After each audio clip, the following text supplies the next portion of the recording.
Mali, les femmes forment un peu moins de la moitié de la population et 48% d'entre elles sont engagées dans l'agriculture, donc devraient jouer un rôle de pilier dans une société principalement rurale. Cela dit, le constat est tout autre, tant que ces femmes courent les plus grands risques de pauvreté et de dépendance économique. Qui dit autonomisation dit aussi savoir lire et écrire. Nous savons que le taux d'analphabétisme est très élevé, donc des actions de formation, surtout en alphabétisation, sont prévues pour que les femmes puissent être dans toutes les conditions possibles pour être les plus autonomes. Quand on dit femmes, c'est surtout les agricultrices. Pour pallier cette situation, les organisations membres de l'Alliance agricole internationale, la Société de coopération pour le développement international SOCODEVI, le Centre d'études et de coopération internationale CECI et UPA Développement international UPA-DI, par le biais du projet Doutloma, Femmes piliers de la famille, financé par Affaires mondiales Canada, AMC, vise à soutenir les agricultrices, à lutter contre la faim, la pauvreté et les changements climatiques. Sur ce nouveau projet Doutloma, nous avons voulu apporter un appui beaucoup plus holistique, c'est-à-dire accompagner les unions, accompagner les coopératives de base et aussi mener des actions de plaidoyer au niveau national pour influencer les décisions en faveur de l'autonomisation des agricultrices au Mali. Renforcer l'autonomisation socio-économique et le bien-être des agricultrices est désormais l'idéal à atteindre. Pour mener à bien cette mission, le projet Doutloma, avec l'appui du gouvernement canadien, a ciblé des filières porteuses clés et toute la politique qui va avec. Le projet travaille sur 5 filières. La première filière, ça c'est la filière niébé, la filière sésame, filière échalote, filière oignon et les riz, mais les riz à travers le tivage du riz. Le projet accompagne les femmes dans la formation et les formations sont pratiquement à 80% des formations pratiques. Les 25 membres du Champ-École viennent ici pour apprendre. On leur montre des techniques qu'ils peuvent appliquer dans leur propre champ. Le Champ-École est ouvert à tous, mais ce qu'on y produit ne suffit pas pour tout le monde. Doutloma vise à ce que les femmes produisent plus pour devenir autonomes.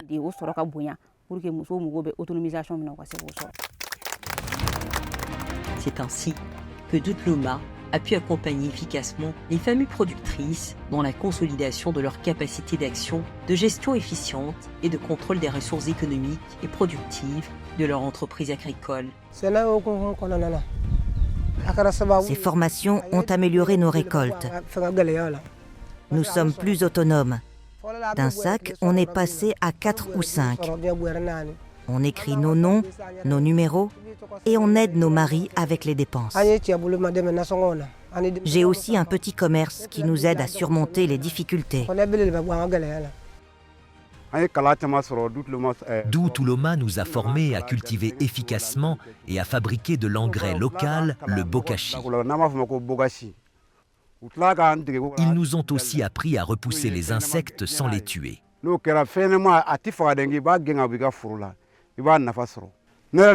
J'ai donné une partie de mon champ à ma femme et nous partageons tout, même les bœufs, pour labourer. Elle gère tout en mon absence. C'est mon bras droit. Décidé à accentuer son impact, Doutloma a également misé sur le renforcement des capacités des associations professionnelles des femmes rurales, ASPROFER, des régions de Koulikoro, Ségou et Sikasso et de la Fédération des associations nationales des femmes rurales, FEMAFER. Œuvrer avec ces institutions est aussi facteur d'autonomisation des agricultrices dans l'exercice de leurs droits sociaux et économiques. Grâce à Doutloma, nous pouvons soutenir les membres de notre association, que ce soit financièrement, éducativement ou même en partageant des idées.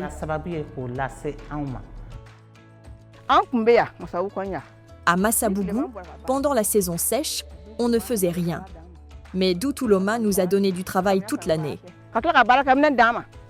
Ils nous ont fourni du matériel et des graines. Et beaucoup de femmes ont fait des bénéfices. Mon champ d'oignons a bien marché. J'ai nourri ma famille et vendu le reste pour payer les frais de scolarité des enfants. Grâce à Doutuloma, les 25 membres du Champ École savent maintenant écrire leur nom.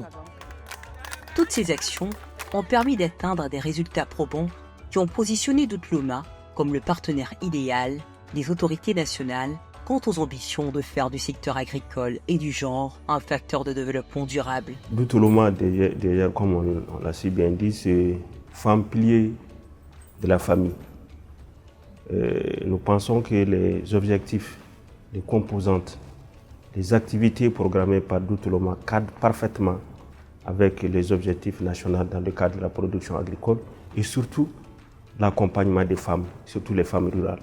C'est pourquoi nous avons apprécié et nous avons accompagné le projet Doutuloma sur l'ensemble de sa zone d'intervention.